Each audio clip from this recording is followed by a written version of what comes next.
It's bold, but is it wise? In less than 2 weeks, the BBC will move its flagship TV news bulletin and turn its evening programme schedule upside down. If nothing else, it has shock value. The 9 o'clock television news has been a BBC landmark for 30 years. Today, the corporation denied that moving it to 10 was marginalising the news.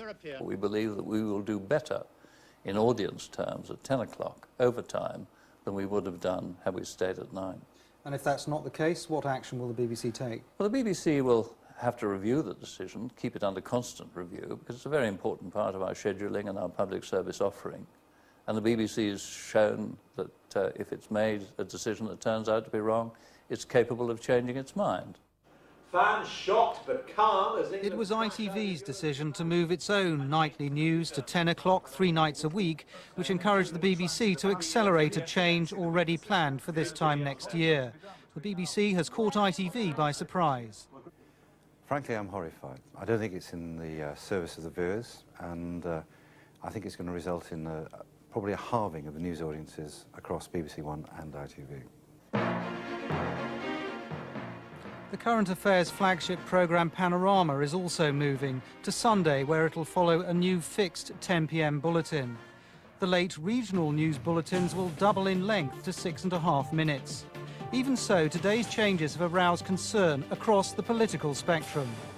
I think they do need to keep a very careful watch on what happens to the level of audience and what happens to the overall quality of the news that's coming out. The public will have two competing news programmes at the same time on most weekdays, and that just doesn't make sense. It doesn't make sense for ITV, obviously. It doesn't make sense for the BBC either, and I very much regret this decision.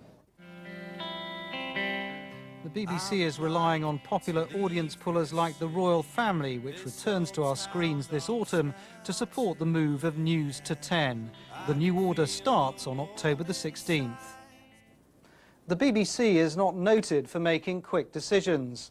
The wisdom or failure of this one will depend on two things: the quality of programmes replacing the news at 9 o'clock in the evening and the audience figures for the new later bulletin. Greg Wood, BBC News.